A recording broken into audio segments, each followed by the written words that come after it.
Hello बच्चों, कैसे हो आप सभी। उम्मीद करता हूँ आप सभी बहुत अच्छे होंगे और अपनी पढ़ाई भी अच्छे से कर रहे होंगे। आज के इस वीडियो लेक्चर में हम लोग रीनीट के जो क्वेश्चंस हैं केमिस्ट्री के क्वेश्चन, ठीक है। तो आज की इस क्लास में हम लोग केमिस्ट्री के जो पीवाई क्वेश्चन हैं, पीवाई क्यू क्वेश्चन हैं 2026 के, ठीक है, उसका डिस्कशन करने वाले हैं। जो आपका एग्ज़ाम हुआ था 21 जून को, ठीक, उसके हम लोग सारे क्वेश्चन केमिस्ट्री वाले क्वेश्चन करने वाले हैं। तो यहाँ पर कितने क्वेश्चन होते हैं केमिस्ट्री में? 46 से 90 क्वेश्चन होते हैं, ठीक है। तो 40 से लेकर इस 90 तक के क्वेश्चन में हम इसको 3 पार्ट में पढ़ने वाले हैं, ठीक है। पार्ट 1, पार्ट 2 और पार्ट 3, ठीक है। तो पार्ट वन में हम लोग क्या करने वाले हैं कि 46 से 60 तक के क्वेश्चन करेंगे, ठीक है। तो इसको हम 3 लेक्चर में कंप्लीट करेंगे। अपने रीनीट के जो क्वेश्चंस हैं इसको हम लोग 3 लेक्चर में कंप्लीट करेंगे, ठीक है। तो चलिए स्टार्ट करते हैं, हम लोग एक एक करके सारे क्वेश्चन को डिस्कस करते हैं। तो सबसे पहले यहाँ पर देखिए पहला क्वेश्चन क्या बोल रहा है कि match the species list 1 with their geometry list 2। तो यहाँ पर लिस्ट 1 में स्पीसीज दिया गया है और लिस्ट 2 में जिमेट्री उनका दिया गया है, तो हमको करेक्टली मैच कराना है, ठीक है। तो पहला यहाँ पर देखिए स्पीसीज क्या है, तो यहाँ पर पहला स्पीसीज है PCl5। तो PCl5 में सबसे पहले यहाँ पर देखिए कितने इसमें बॉन्ड पेयर हैं और कितने लोन पेयर हैं। तो अगर यहाँ पर आप देखेंगे तो 5 बॉन्ड पेयर हैं और इसमें 0 लोन पेयर है। तो स्टेरिक नंबर कितना हो जाएगा? 5 हो जाएगा। और अगर स्टेरिक नंबर 5 है तो हाइब्रिडाइजेशन क्या हो जाएगा? इसका हाइब्रिडाइजेशन हो जाएगा sp3d। और sp3d हाइब्रिडेशन में इसका ज्योमेट्री क्या हो जाएगा? फिर ट्राइगोनल, क्या हो जाएगा? ट्राइगोनल बाई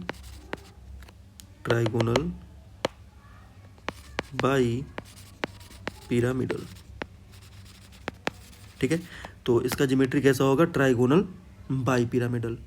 तो इसको कैसे बनाएंगे इसको देखते हैं। तो यहाँ पर होगा अपना फास्फोरस होगा और इक्वेटोरियल पोजीशन पे हम लोग 3 क्लोरीन के एटम लगा देते हैं और 2 क्लोरीन के एटम एक्सियल पोजीशन पर लगा देते हैं। तो ये हो जाएगा अपना ट्राइगोनल बाई पिरामिडल ज्योमेट्री, ठीक है।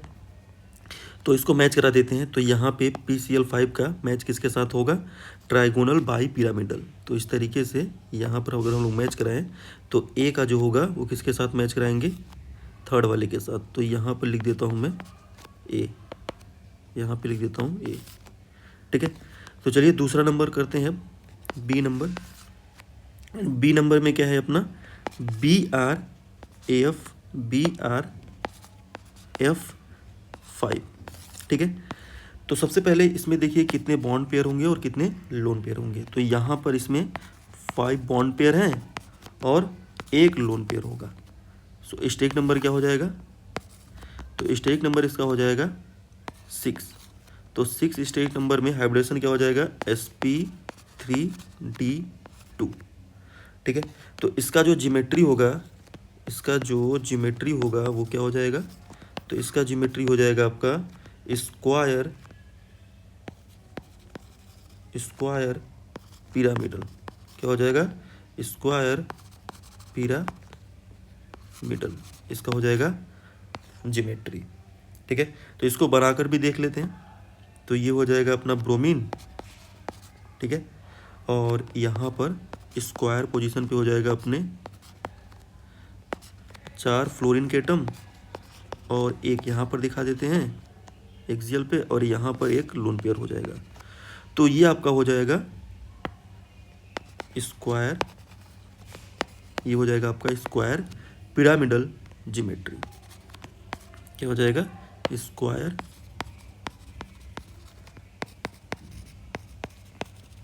पिरामिडल, ठीक।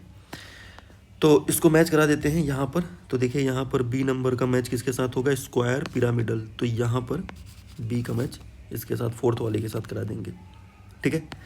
तो नेक्स्ट देखते हैं अगला कौन सा है? BF4-, ठीक है। तो यहाँ पर देखिए नेक्स्ट है अपना BF4-। तो यहाँ पे सी नंबर करके BF4-, ठीक है। तो इसमें अगर बात करें कितने इसमें बॉन्ड पेयर होंगे, तो 4 बॉन्ड पेयर होंगे और इसमें 0 लोन पेयर होंगे।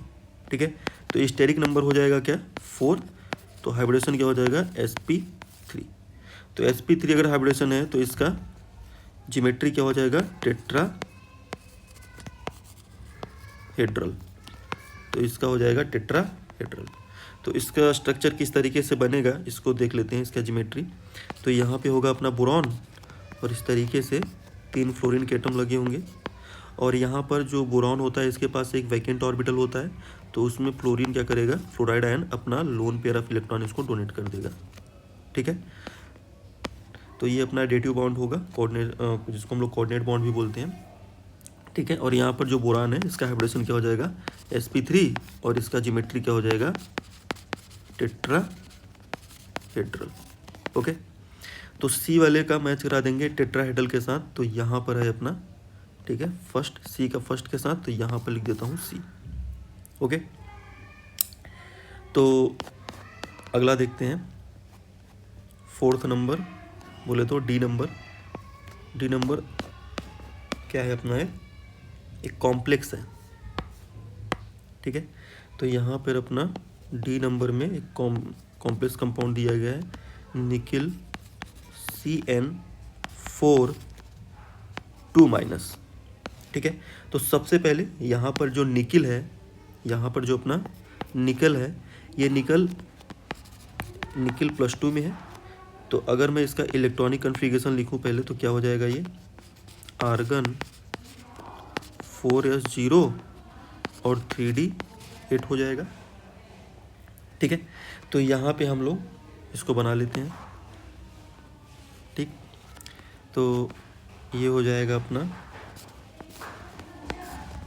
ये हो जाएगा आपका 1 2 3 4 5, ये आपका हो जाएगा 3d सबसेल। उसके बाद आपका आएगा 4s और उसके बाद आएगा अपना 4p। ठीक है, तो आपके 4s में तो 0 इलेक्ट्रॉन है, 3d में आपके कितने इलेक्ट्रॉन है, यहाँ पर 3d में अगर ध्यान से देखिए तो 8 इलेक्ट्रॉन है। तो 8 इलेक्ट्रॉन मैं यहाँ फिल कर देता हूँ, 1 2 3 4 5 6 7 8। ठीक है, तो यहाँ पर 3d में मैंने 8 इलेक्ट्रॉन फिल कर दिया, 4s में 0 है और 4p में इस तरीके से अभी 1 इलेक्ट्रॉन भी नहीं है। तो यहाँ पर अगर आप ध्यान से देखो, ये आपका यहाँ पे क्या है, Cn है, और Cn जो होता है आपका साइनाइड जो होता है वो स्ट्रॉन्ग फील्ड लिगेंड होता है। क्या होता है, स्ट्रॉन्ग फील्ड लिगेंड होता है। तो अगर ये स्ट्रॉन्ग फील्ड लिगेंड है तो ये क्या कराएगा, पेयरिंग करा देगा। ये क्या करा देगा, पेयरिंग करा देगा। तो यहाँ पे ये जो आपका इलेक्ट्रॉन है इसका क्या हो जाएगा, पेयरिंग हो जाएगा। तो इसका इलेक्ट्रॉन इसमें जंप कर जाएगा और ये आपका बन जाएगा इस तरीके से।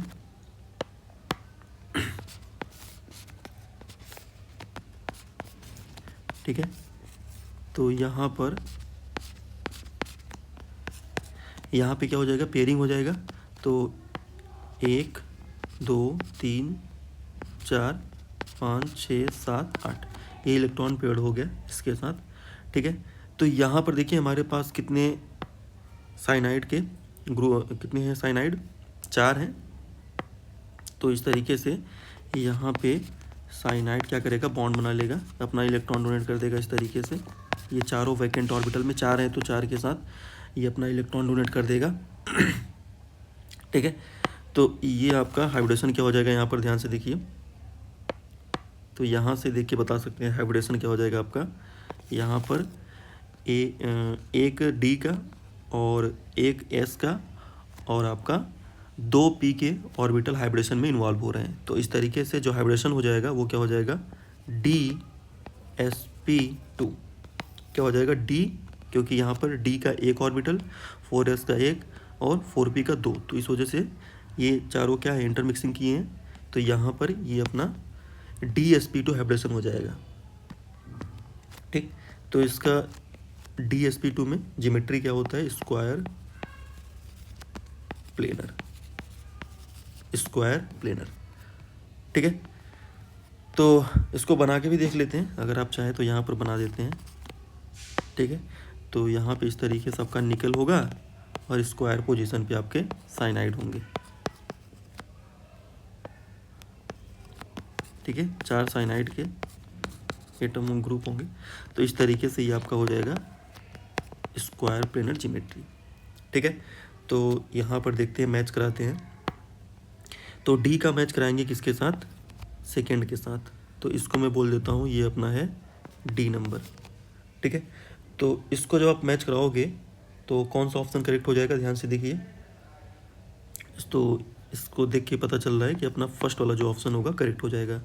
ए का थर्ड के साथ मैच करा दिए, बी का फोर्थ के साथ मैच करा दिए, सी का फर्स्ट के साथ मैच करा दिए।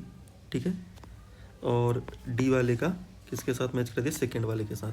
तो इस तरीके से अपना फर्स्ट ऑप्शन क्या हो जाएगा? करेक्ट हो जाएगा।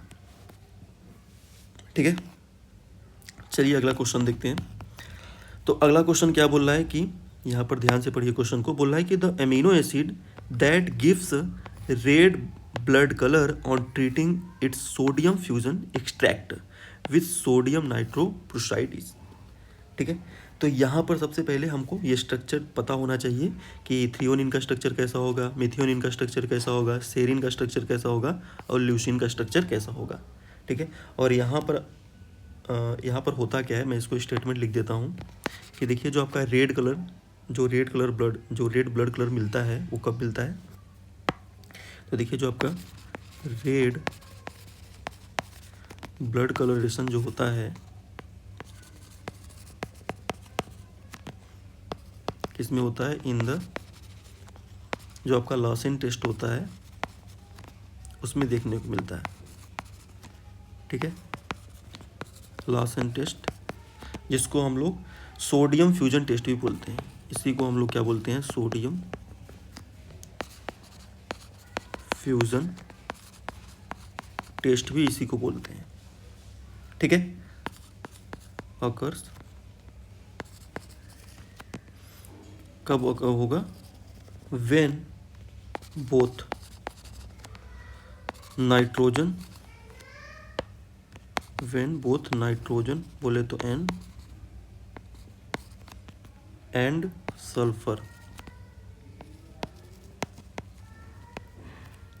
सल्फर बोले तो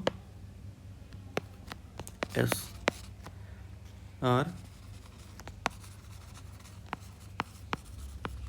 are present in the organic compound. तो अगर अपने ऑर्गेनिक कंपाउंड में, अगर ये जो आपके ऑर्गेनिक कंपाउंड है ये हमारे जो ऑर्गेनिक कंपाउंड्स हैं, अगर इनके स्ट्रक्चर में क्या प्रेजेंट होगा? नाइट्रोजन का एटम प्रेजेंट होगा और सल्फर का एटम, दोनों, ये नाइट्रोजन और सल्फर दोनों के अगर एटम प्रेजेंट है तो उसका हम लोग क्या लेंगे? उसी का हम लोग क्या करते हैं?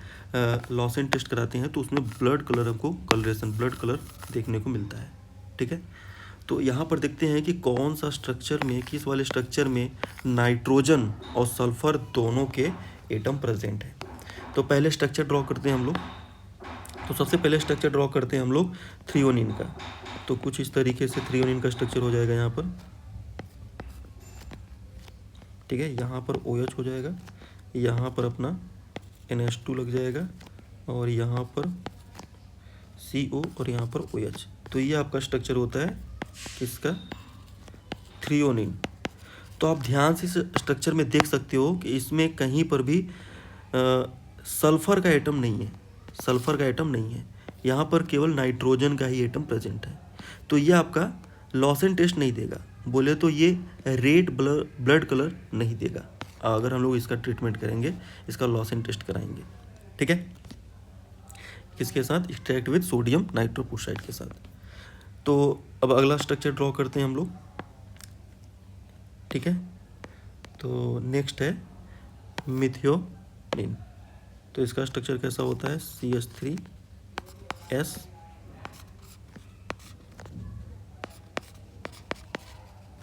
ठीक है, यहाँ पर NH2 और यहाँ पर OH। तो ये आपका स्ट्रक्चर किसका होता है? मिथियोनिन। ठीक है, अब इस स्ट्रक्चर में अगर आप ध्यान से देखो तो सल्फर और नाइट्रोजन दोनों के एटम क्या है? प्रेजेंट है। इसका मतलब ये जो ऑर्गेनिक का कंपाउंड है, ये जो अपना अमीनो एसिड है, ये लॉसेन टेस्ट देगा और ब्लड कलर आपका देगा जब इसका ट्रीटमेंट कराएंगे इन sodium fusion extract with sodium nitroprusside के साथ। तो इस तरीके से अपना जो बी वाला ऑप्शन है ये करेक्ट हो जाएगा। ठीक है, और भी स्ट्रक्चर हम लोग ड्रॉ कर लेते हैं, जैसे सेरीन का स्ट्रक्चर ड्रॉ कर लेते हैं समझने के लिए। तो अगर सेरीन का स्ट्रक्चर ड्रॉ करेंगे तो कुछ इस तरीके से, यहाँ पर इस तरीके से OH, यहाँ पर NH2 होगा। तो ये आपका सेरीन का स्ट्रक्चर होता है।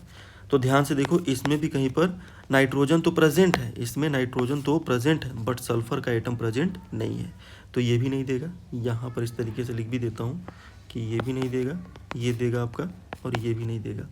ठीक है, एक और बचा है ल्यूसिन। तो ल्यूसिन का स्ट्रक्चर ड्रॉ करते हैं। ठीक है, तो यहाँ पर OH हो जाएगा, यहाँ पर आपका OH हो जाएगा, यहाँ पर O हो जाएगा, यहाँ पर OH, और यहाँ पर NH2 हो जाएगा। तो ये हो जाएगा आपका ल्यूसिन का स्ट्रक्चर। ठीक, तो ल्यूसिन का स्ट्रक्चर में भी कहीं पर भी सल्फर का एटम नहीं है, केवल और केवल नाइट्रोजन के एटम है। तो इस तरीके से ये आपका नहीं होगा, ये भी नहीं होगा, तो आपका सेकंड ऑप्शन करेक्ट हो जाएगा। तो इस तरीके के क्वेश्चन आपके एग्जाम में जब भी आएंगे तो आपको स्ट्रक्चर याद रखना पड़ेगा, और स्ट्रक्चर में देख लेना है कि अगर आपके स्ट्रक्चर में सल्फर और नाइट्रोजन दोनों के एटम प्रेजेंट हैं तो वो लॉसेन टेस्ट देगा। बोले तो लॉसेन टेस्ट देगा तो वो क्या करेगा, रेड कलर, वहाँ पर रेड ब्लड कलर कलरेशन देखने को मिलेगा, या जिसको हम लोग fusion test, sodium fusion test भी बोलते हैं। बट अगर आपको आपके ऑर्गेनिक कंपाउंड में केवल नाइट्रोजन है, सल्फर का एटम नहीं है, तो ऐसे केस में लॉसेन टेस्ट नहीं देगा, बोले तो रेड ब्लड कलर कलरेशन देखने को नहीं मिलेगा। ठीक है, तो इस तरीके से इसका सेकंड ऑप्शन क्या हो जाएगा, करेक्ट हो जाएगा। ओके, चलिए अगला क्वेश्चन देखते हैं। अगला क्वेश्चन क्या बोल रहा है, तो यहाँ पे देखिए स्टेटमेंट वाला क्वेश्चन है, और पहले पढ़ते हैं क्वेश्चन क्या बोल रहा है कि गिवन बिलो टू स्टेटमेंट। पहला स्टेटमेंट में क्या बोल रहा है कि oxidation of paranitrotoluene with the acidic KMnO4 gives an acid that is stronger than benzoic acid, जो कि क्या होता है, बेंजोइक एसिड से क्या होता है, स्ट्रॉन्गर होता है। तो सबसे पहले हम लोग क्या करना पड़ेगा, ऑक्सीडेशन कराना होगा किसका, पैरानाइट्रोटोलुइन का, किसके साथ, विथ एसिडिक KMnO4 के साथ, और देखते हैं जो एसिड देता है क्या वो स्ट्रॉन्गर है बेंजोइक एसिड से। तो चलिए इसको ड्रॉ कर लेते हैं। सबसे पहले हम लोग स्टेटमेंट 1 को चेक करने वाले हैं, तो यहाँ पे मैं लिख देता हूँ स्टेटमेंट 1। तो पहले स्ट्रक्चर ड्रॉ कर लेते हैं अपना, किसका, पैराटोलुइन, पैरानाइट्रोटोलुइन। तो यहाँ पे ये हो गया टोलुइन, और इसके पैरा पोजीशन पे लगा देते हैं नाइट्रो ग्रुप, तो ये क्या बन गया, पैरानाइट्रोटोलुइन। तो अगर इसका मैं एसिडिक मीडियम में ऑक्सीडेशन कराऊँ using KMnO4 in the presence of acid, acidic medium में, तो ये क्या करेगा, ये जो अपना मिथाइल ग्रुप है इसको ऑक्सीडाइज कर देगा। इसको क्या करेगा, ऑक्सीडाइज कर देगा, किसमें, COOH में, कार्बोक्सिलिक एसिड में, और ये नाइट्रो ग्रुप उसी तरीके से अपना रहेगा। अब यहाँ पे बोल रहा था कि जो एसिड बनेगा वो स्ट्रॉन्गर होगा बेंजोइक एसिड से, तो यहाँ पे कंपैरिजन करते हैं हम लोग इस स्ट्रक्चर का बेंजोइक एसिड के साथ। ठीक, तो चलिए पहले यहाँ पर अपना ड्रॉ कर लेते हैं। तो ये अपना एसिड हो गया जो अभी बना, और बेंजोइक एसिड का स्ट्रक्चर बना लेते हैं। तो ये अपना बेंजोइक एसिड हो गया। ठीक है, तो क्या ये दोनों में ये अपना पहला वाला जो एसिड है क्या ये ज़्यादा एसिडिक है, तो चेक कर लेते हैं। तो अगर आप ध्यान से देखो, यहाँ पर जब भी हम लोग क्या करते हैं, एसिडिटी चेक करते हैं, तो पहले अपना एनायन बना लेते हैं और देखते हैं क्या वो एनायन क्या ज़्यादा स्टेबल है। तो इसका कार्बोक्सिलेट आयन बनाएंगे हाइड्रोजन को रिमूव करके। अगर ये एनायन ज़्यादा स्टेबल होगा तो ऐसे केस में ये ज़्यादा एसिडिक होगा, ये वाला। तो ध्यान से अगर आप देखेंगे तो यहाँ पर नाइट्रो ग्रुप लगा हुआ है, और नाइट्रो ग्रुप जो होता है वो स्ट्रॉन्ग माइनस M लगाता है। यहाँ से इलेक्ट्रॉन विड्रॉ करेगा और नेगेटिव चार्ज को ज़्यादा ही क्या करेगा, यहाँ पे जो नेगेटिव चार्ज है इसको ज़्यादा ही क्या करेगा, स्टेबलाइज करेगा यहाँ से इलेक्ट्रॉन विड्रॉ करके। ठीक है, लेकिन यहाँ पर बेंजोइक एसिड में कोई भी यहाँ पर -M ग्रुप लगा हुआ नहीं है। तो इस केस में हम लोग बोल सकते हैं कि जो आपका एसिड जो बना है यहाँ पर, ठीक है, ये ज़्यादा एसिडिक होगा as compare to benzoic acid. ठीक, तो पहला जो स्टेटमेंट बोल रहा है वो बिल्कुल करेक्ट होगा, ध्यान रखिएगा। यहाँ पे पहला जो स्टेटमेंट है आपका ये क्या होगा, करेक्ट होगा। ठीक, क्योंकि जो आपका एसिड बना वो बेंजोइक एसिड से क्या है, ज़्यादा एसिडिक है। दूसरा स्टेटमेंट पढ़ते हैं, क्या बोल रहा है कि स्टेटमेंट क्या बोल रहा है कि reduction of the para nitrotoluene with SnHCl followed by the neutralization gives an amine that is more basic than aniline. ठीक है, तो यहाँ पे हम लोग क्या करते हैं, स्टेटमेंट 2 चेक करते हैं। ठीक, स्टेटमेंट 2 को चेक करते हैं। जैसा कि इसमें क्या बोल रहा है, तो ध्यान से पढ़िए, इसमें क्या बोल रहा है कि जो आपका पैरा नाइट्रोटोलुइन है, तो पैरा नाइट्रोटोलुइन बना लेते हैं। तो ये आपका टोलुइन हो गया। यहाँ पे एक काम करते हैं, यहाँ पर CH3 लगा लेते हैं। तो ये आपका टोलुइन हो गया। ठीक है, ये टोलुइन बन गया और यहाँ पर पैरा पोजीशन पे नाइट्रो लगा देते हैं। और इसका मुझे क्या कराना है, इसका रिडक्शन कराना है यूजिंग SnHCl। ठीक है, तो जब इसका रिडक्शन करेंगे तो ये नाइट्रो ग्रुप जो है ये आपका रिड्यूस हो जाएगा किसमें, एमीन में, और यहाँ पर CH3 रहेगा। ठीक, अब ये जो आपका एमीन बना है इसको किसके साथ, एनिलीन के साथ कंपेयर करना है कि ज़्यादा एसिडिक है कि नहीं। तो चलिए यहाँ पे कंपैरिजन करते हैं। तो यहाँ पे बना लेते हैं आपका, ये आपका जो अभी बना था एमीन, और ये आपका हो गया CH3 ग्रुप। यहाँ पर इसको कंपेयर करना है किसके साथ, एनिलीन के साथ, बोले तो NH2 के साथ। ठीक है, तो ये आपका हो गया एनिलीन, ये आपका एनिलीन हो गया, और ये आपका जो यहाँ पर एमीन बना था वो। अब इन दोनों में देखना है क्या ये ज़्यादा, बोल रहा था क्या ज़्यादा इसमें बेसिक होगा, गिव्स द एमीन, जो एमीन मिलेगा that is more basic than aniline. तो क्या ज़्यादा बेसिक होगा, तो बिल्कुल सही बात है। यहाँ पर ये जो आपका ये वाला जो आपका एमीन बना है, इस एमीन से क्या होगा, ज़्यादा बेसिक होगा। उसका रीज़न क्या है, क्योंकि यहाँ पे जो CH3 ग्रुप लगा हुआ है ये यहाँ पे क्या करता है, +I इफेक्ट दिखाता है, या बोलो तो +H इफेक्ट दिखा रहा है। यहाँ पर ये जो आपका CH3 ग्रुप है यहाँ पर +I इफेक्ट दिखा रहा है। तो ये इलेक्ट्रॉन क्या कर रहा है, बेंजीन को डोनेट कर रहा है। तो जिससे क्या होगा, यहाँ पर नाइट्रोजन के ऊपर इलेक्ट्रॉन डेंसिटी बढ़ेगा। इलेक्ट्रॉन डेंसिटी बढ़ेगा तो इसका इलेक्ट्रॉन डोनेशन का टेंडेंसी क्या होगा, बढ़ेगा, तो ज़्यादा बेसिक नेचर दिखाएगा। तो इस वजह से ये आपका जो पहला वाला, ये जो आपका पहला वाला एमीन है ये ज़्यादा बेसिक होगा एज़ कम्पेयर टू एनिलीन से। ठीक है, तो दूसरा वाला जो स्टेटमेंट बोल रहा है ये बिल्कुल करेक्ट है। ठीक है, ये स्टेटमेंट क्या होगा, बिल्कुल करेक्ट होगा। तो इस तरीके से both statement 1 and statement 2 are correct. तो दोनों स्टेटमेंट क्या होंगे, करेक्ट होंगे। ठीक है, तो चलिए अगला क्वेश्चन करते हैं। अगला क्वेश्चन क्या बोल रहा है, पढ़ते हैं पहले क्वेश्चन को, क्या बोल रहा है। इसमें बोल रहा है कि the standard electrode potential of the half cell reaction दिया हुआ है। ठीक है, ठीक है, यहाँ पर दिया हुआ है। तो यहाँ पर दिया हुआ है हमें Fe+3 से एक इलेक्ट्रॉन गेन करके Fe+2 में कन्वर्ट हो रहा है। ठीक है, सो यहाँ पे हम लोग गिवन डेटा क्या है, E0 दिया हुआ है, Fe+3 से Fe का -0.04 volt, and E0 of Fe+2 से Fe दिया हुआ है -0 से -0.44 वोल्ट। ठीक है, तो यहाँ पे चलिए हम लोग जो कैलकुलेट करते हैं किस तरीके से क्वेश्चन करना है, और ऐसे क्वेश्चन आपके एग्ज़ाम में आते हैं तो कैसे करना होगा इसको देखते हैं।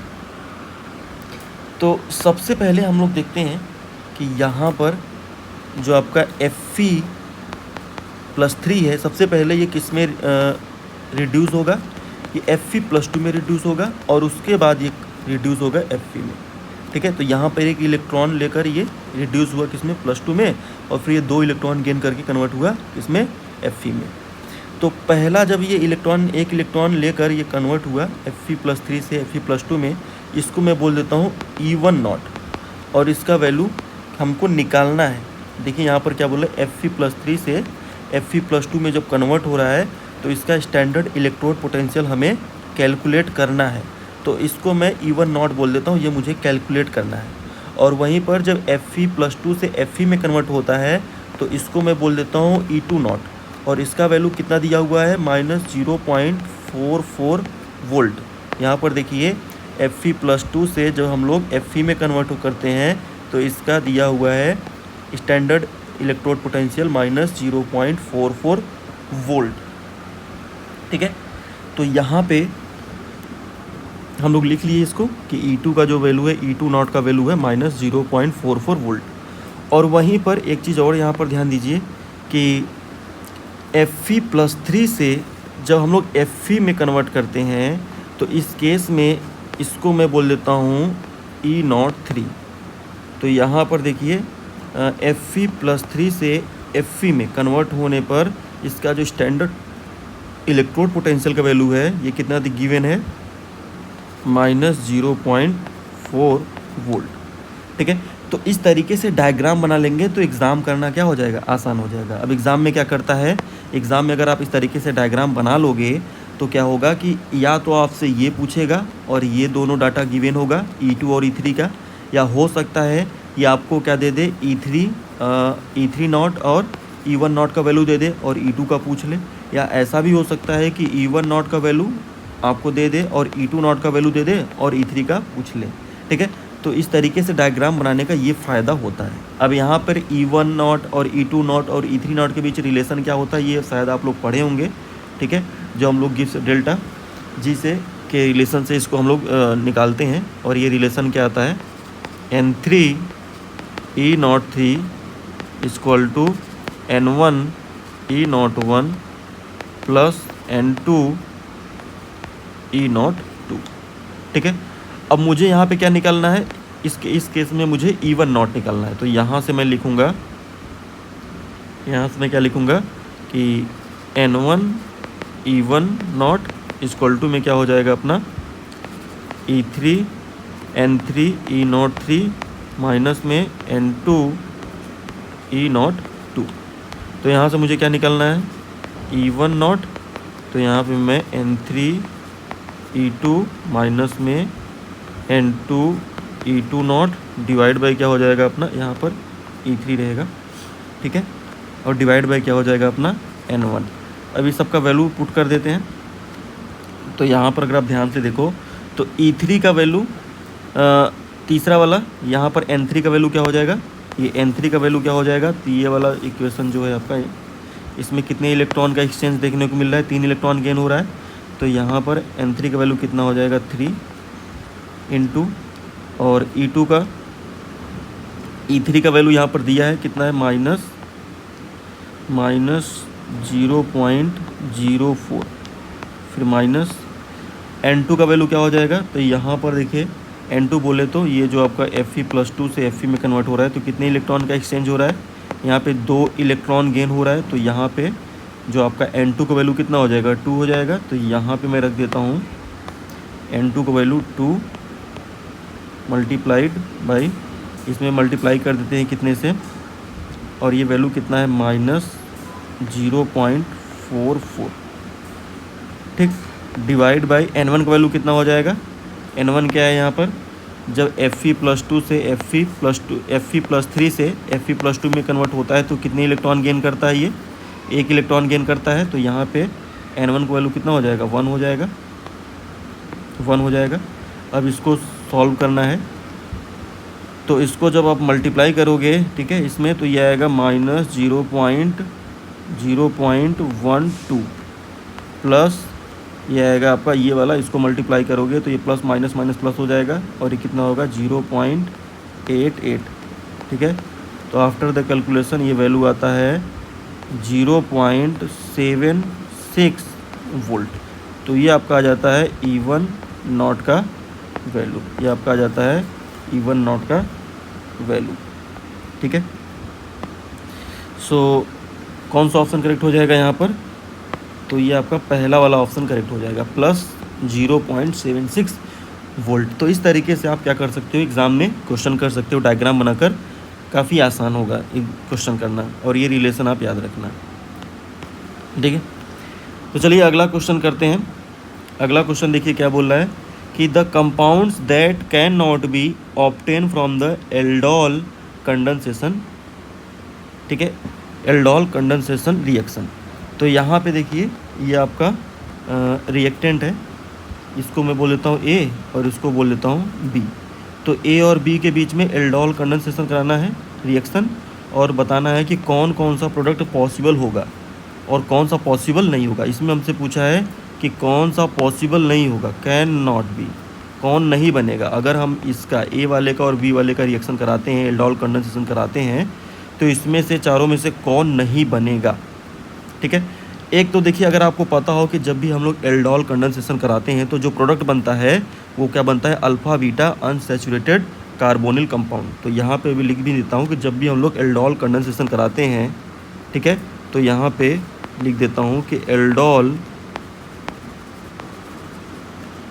कंडेंसेशन में aldol condensation product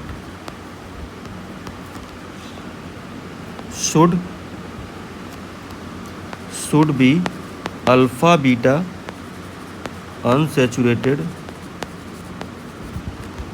carbonyl compound.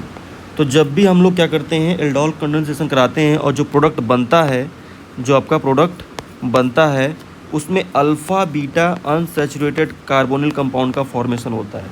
तो यहाँ पर देख लेते हैं किसमें alpha beta unsaturated carbonyl compound है। ठीक है, तो यहाँ पर चेक करते हैं पहले वाले में, तो क्या यहाँ पर अल्फ़ा बीटा बन रहा है अपना। तो यहाँ पर देखिए इस कार्बोनिल के रिस्पेक्ट में ये आपका अल्फ़ा है और ये आपका बीटा है। ठीक है, तो ये तो बिल्कुल सही है। इसमें क्या बन रहा है आपका अल्फ़ा बीटा अनसैचुरेटेड कंपाउंड बन रहा है। ये आपका डबल बॉन्ड के रिस्पेक्ट में कार्बोनिल का देखिए अल्फ़ा बीटा, इसमें अनसैचुरेटेड कार्बोनिल कंपाउंड बन रहा है। तो इसका मतलब ये तो प्रोडक्ट बनेगा। दूसरा देखते हैं कि ये कार्बोनिल हो गया, इसके रिस्पेक्ट में ये अल्फ़ा और ये बीटा, तो यहाँ पर भी अल्फ़ा बीटा अनसैचुरेटेड कंपाउंड बन रहा है। तो इसका मतलब ये भी ऑप्शन क्या होगा, करेक्ट होगा, मतलब ये भी बनेगा। हमसे पूछा है कौन नहीं बनेगा। चलिए इसको देखते हैं। तो यहाँ पर देखिए कार्बोनिल के रिस्पेक्ट में ये अल्फ़ा और ये बीटा, तो इसका मतलब ये हुआ कि ये प्रोडक्ट भी बनेगा। ठीक है, यहाँ पर ये प्रोडक्ट भी बनेगा क्योंकि यहाँ पर भी अल्फ़ा बीटा अनसैचुरेटेड कंपाउंड बन रहा है, तो ये भी बनेगा। कौन सा नहीं बनेगा, तो इसके रिस्पेक्ट में देखते हैं, ये हो गया अपना कार्बोनिल, इसके रिस्पेक्ट में ये अल्फ़ा और ये बीटा हो गया। तो यहाँ पर देखिए डबल बॉन्ड प्रेजेंट नहीं है, जबकि हमारा जो भी एल्डोल प्रोडक्ट होता है उसमें क्या होता है, उसमें आपका alpha beta unsaturated carbonyl compound बनता है और इसमें कोई अल्फ़ा बीटा अनसैचुरेटेड यहाँ डबल बॉन्ड प्रेजेंट नहीं है, तो अल्फ़ा बीटा अनसैचुरेटेड कंपाउंड नहीं बन रहा है। तो इस वजह से हमारा जो करेक्ट ऑप्शन हो जाएगा वो कौन सा हो जाएगा यहाँ पर। ठीक है, यहाँ पर जो अपना करेक्ट ऑप्शन हो जाएगा वो कौन सा हो जाएगा, फोर्थ वाला। ठीक, इसको हम लोग करके भी देख लेते हैं। ठीक है, इसको हम लोग एक बार ड्रॉ कर लेते हैं, इसका प्रोडक्ट बनाकर देख लेते हैं कि क्या ये बात सही है। तो चलिए बनाते हैं। तो देखिए एल्डोल कंडेंसेशन रिएक्शन में, ठीक है, 3 स्टेप में कंप्लीट होता है और ध्यान का रखना है कि जो पहला स्टेप होता है उसमें डीप्रोटोनेशन होता है अल्फ़ा कार्बन से और आपका इनोलेट आयन का फॉर्मेशन होता है। तो यहाँ पे मैं सबसे पहले इनोलेट आयन का फॉर्मेशन करता हूँ, डीप्रोटोनेशन करता हूँ अल्फ़ा कार्बन से। ठीक है, तो यहाँ पर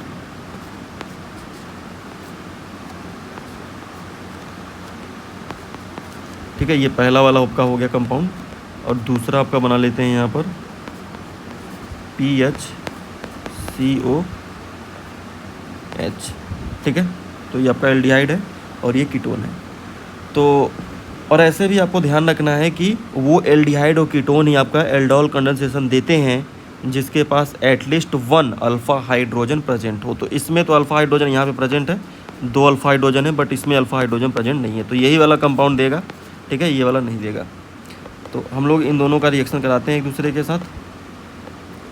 यहाँ पे देखिए क्रॉस हम लोग क्या करेंगे, एक बार इसका इसके साथ कराएंगे और इसका एक बार खुद के साथ कराएंगे। मतलब अगर इसको ए बोलूँ, इसको बी बोलूँ मैं, तो एक बार हम लोग ए का रिएक्शन कराएंगे बी के साथ, तो एक प्रोडक्ट बनेगा, और एक बार ए का रिएक्शन ए के साथ ही कराएंगे, तो यहाँ से आपका 2 प्रोडक्ट बनेगा। बट बी का बी के साथ नहीं करा सकते क्योंकि इसमें कोई अल्फ़ा हाइड्रोजन नहीं प्रेजेंट है। ठीक है, तो चलिए इसको हम लोग करते हैं।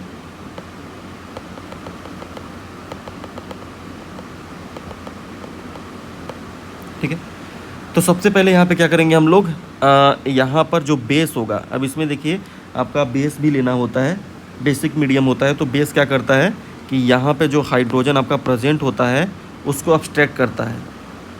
तो ये आपका कौन सा पोजीशन है, ये आपका अल्फ़ा कार्बन है, तो अल्फ़ा कार्बन से एक हाइड्रोजन निकालेगा तो यहाँ पे एनायन बनेगा, और ये जो एनायन रहेगा ये एज ए न्यूक्लियोफाइल ये क्या करेगा, अटैक करेगा इस पर। ठीक है, और यहाँ से आपका क्या होगा, ये बॉन्ड इधर टूट जाएगा। तो पहले स्टेप में क्या हुआ, इसको बना लेते हैं यहाँ पर।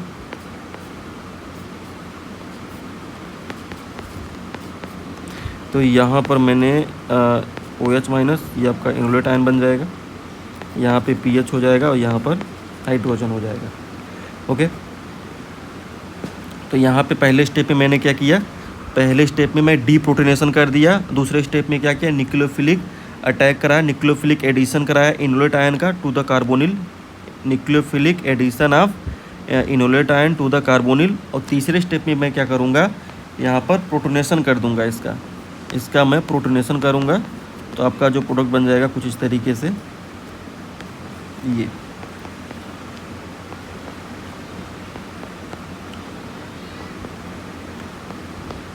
ठीक है।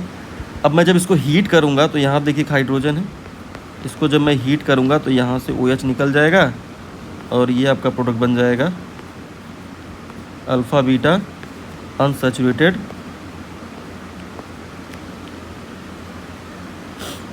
यहाँ पे पीएच हो जाएगा और यहाँ पर H हो जाएगा। अब यहाँ पर देखिए दो प्रोडक्ट बनेगा, अगर यहाँ पर हम लोग ध्यान से देखें तो यहाँ पे दो प्रोडक्ट बनेगा, क्योंकि यहाँ पे आपका कार्बन कार्बन क्या है, डबल बॉन्ड है। जहाँ यहाँ ये ज्योमेट्रिकल आइसोमेरिज्म दिखाएगा तो यहाँ पर एक सिस मिलेगा तो एक ट्रांस मिलेगा। तो एक आपका पीएच इधर है, एक हाइड्रोजन इधर है, तो एक प्रोडक्ट ये भी बन सकता है। यहाँ पर एक प्रोडक्ट और क्या बन सकता है, ये भी बन सकता है कि यहाँ पर अब एक बार हाइड्रोजन को ऊपर कर दें और पीएच को नीचे कर दें। अब यहाँ पर क्या होगा, एक बार हाइड्रोजन ऊपर होगा और पीएच नीचे होगा। तो ये दो प्रोडक्ट आपको देखने को मिलेंगे, एक ये हो जाएगा और ये हो जाएगा। तो ये दोनों प्रोडक्ट आपके देखिए यहाँ पर रिएक्शन में ऑप्शन में दिए होंगे। तो एक में देखिए पीएच ऊपर दिया हुआ है, ये वाला केस का देखिए, इसका पीएच देखिए ऊपर दिया हुआ है, ये वाले थर्ड वाले में यहाँ पर, ठीक है। और एक में पीएच नीचे दिया होगा, यहाँ पर देखिए पीएच नीचे दिया होगा, ये आपका प्रोडक्ट बन जाएगा, ठीक है। अब एक काम करते हैं, अब ए का इसका इसी के साथ रिएक्शन कराते हैं।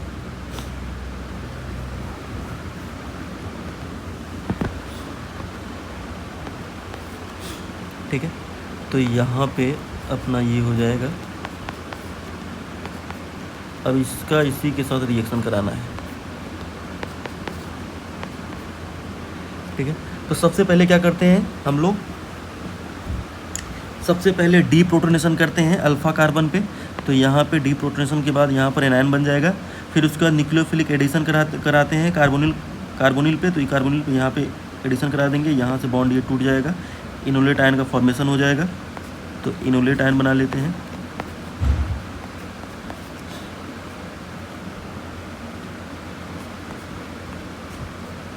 ठीक है, तो यहाँ पर अपना क्या हो जाएगा, OH, ठीक। और आफ्टर प्रोटोनेशन करने के बाद पहले इनोलेट आयन बनाएंगे। यहाँ पर पहले क्या करेंगे, इनोलेट आयन बनाएंगे और फिर इसका प्रोटोनेशन कर देंगे। यहाँ प्रोटोनेशन भी कर देता हूँ मैं, H+ आयन देंगे तो इसका प्रोटोनेशन हो जाएगा।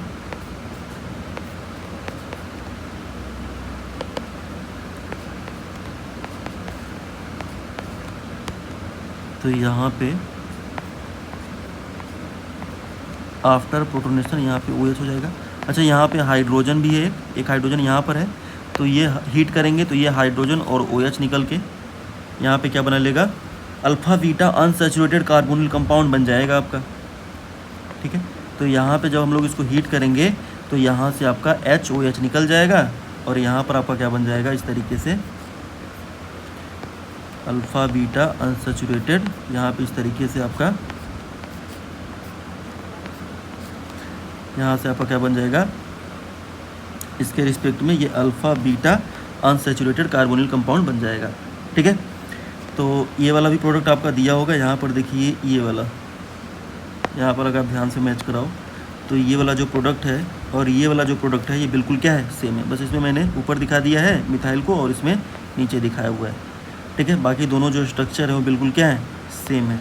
तो इस तरीके से ध्यान रखना है कि अपना ये वाला प्रोडक्ट नहीं बनेगा इस वाले पूरे एल्डोल रिएक्शन में। तो इस वजह से अपना फोर्थ वाला ऑप्शन क्या हो जाएगा, करेक्ट हो जाएगा।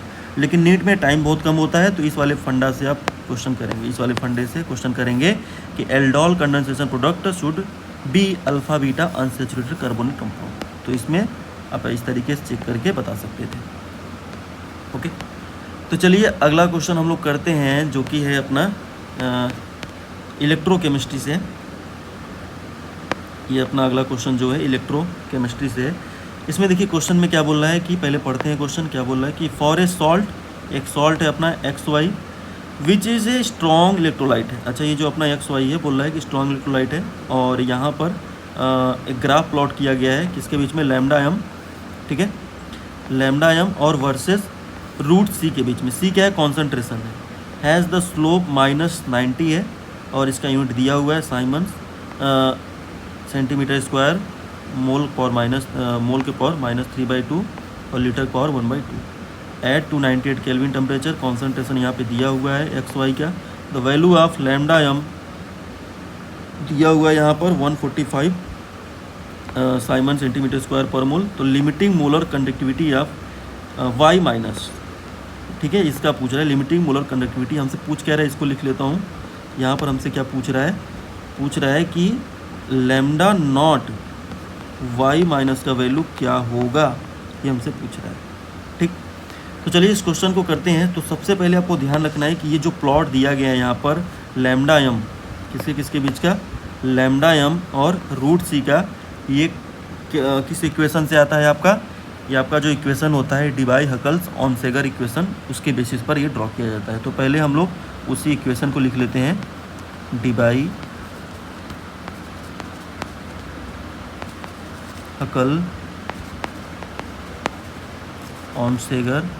इक्वेशन, ठीक है। तो ये इक्वेशन क्या होता है, लैम्डा एम इक्वल टू, यहाँ पे लैम्डा एम इक्वल टू क्या होता है, लैम्डा एम नॉट माइनस में A रूट C। तो यहाँ पे जो ग्राफ बनाया गया है किसके बीच में बनाया गया है, लैम्डा एम और रूट C के बीच में। तो यहाँ पे चलिए ग्राफ भी बना लेते हैं हम लोग। तो अगर मैं यहाँ पर ग्राफ बनाऊँ इसका, तो कुछ इस तरीके ग्राफ देखने को मिलता है। यहाँ पे कट करेगा विथ निगेटिव स्लोप, क्योंकि यहाँ पे -A रूट C है। तो यहाँ पे हम लोग ग्राफ किसके बीच में बना रहे हैं, लैम्डा एम और रूट C के बीच में। तो यहाँ पे निगेटिव स्लोप के साथ यहाँ पर कट करेगा Y एक्सिस पर, और ये जहाँ पे कट करेगा ये अपना इंटरसेप्ट होगा, इसका वैल्यू होगा लैम्डा नॉट एम, और इसका जो स्लोप होगा, इसका स्लोप कितना होगा, -A होगा, ठीक है। और यहाँ पर देखिए क्वेश्चन में ये आपका जो इसका स्लोप का वैल्यू दिया हुआ है, इसका स्लोप का वैल्यू दिया हुआ है कितना है, -90। तो इसका वैल्यू रख देते हैं यहाँ पर हम लोग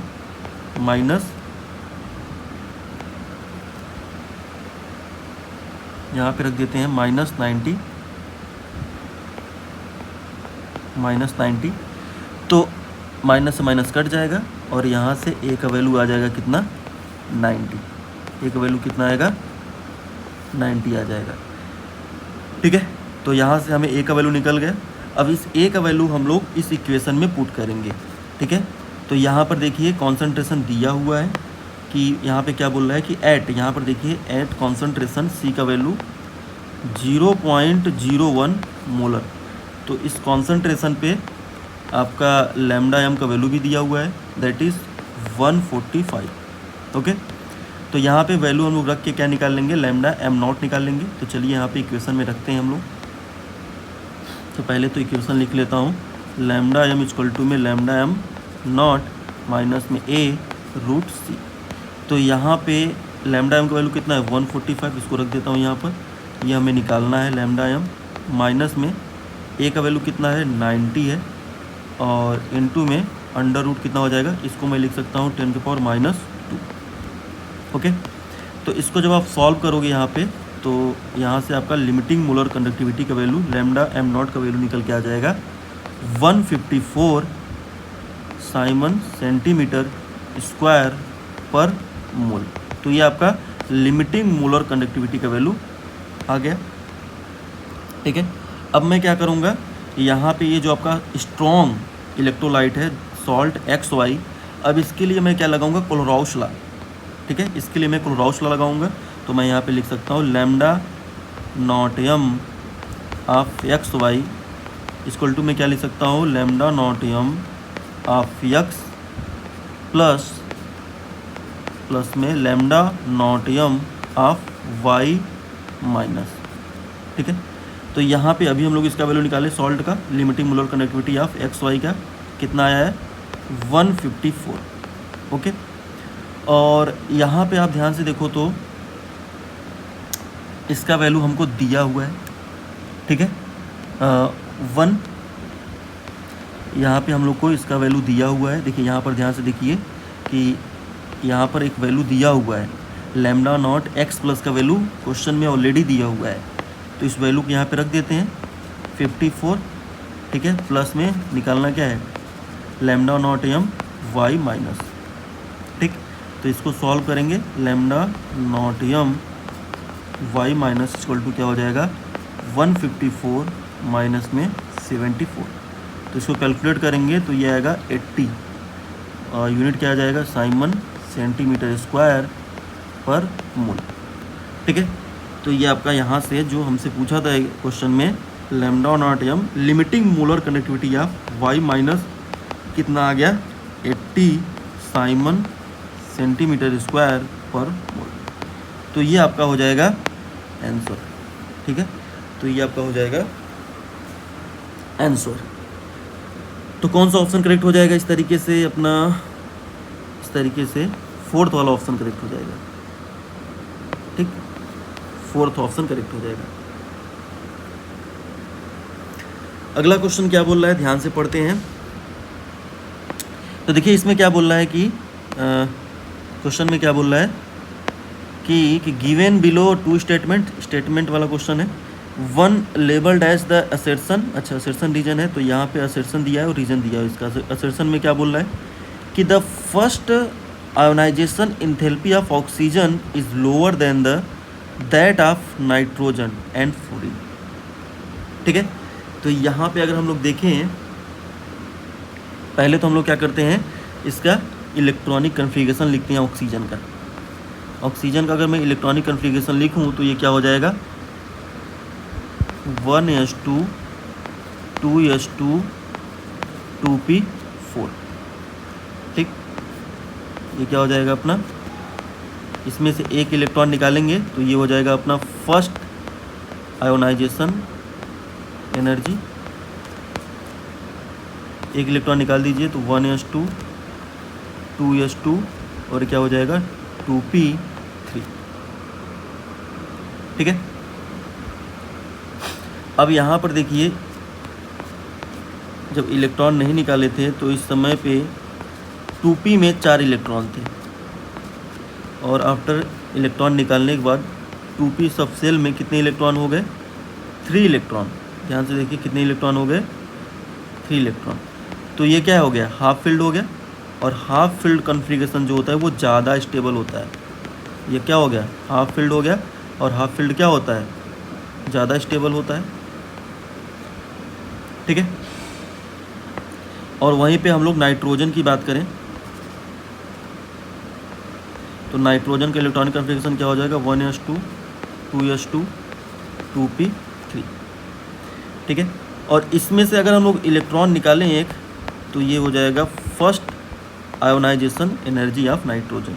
तो एक इलेक्ट्रॉन निकालने के बाद कन्फिगरेशन क्या आ जाएगा electronic configuration 1s2 2s2 2p2, ठीक। तो यहाँ पर देखिए जब इलेक्ट्रॉन नहीं निकाले थे तो यहाँ पर 2p में 3 इलेक्ट्रॉन थे, हाफ फील्ड था, क्या था हाफ फील्ड था, और हाफ फील्ड था तो ज़्यादा स्टेबल था।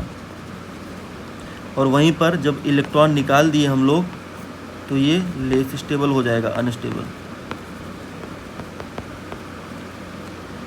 ठीक है। तो जैसा कि हम लोग देख सकते हैं क्लियर कट कि जो नाइट्रोजन है, नाइट्रोजन का जो फर्स्ट आयोनाइजेशन एनर्जी होगा वो बहुत ही ज़्यादा होगा। क्यों? क्योंकि ये स्टेबल से अनस्टेबल में जा रहा है।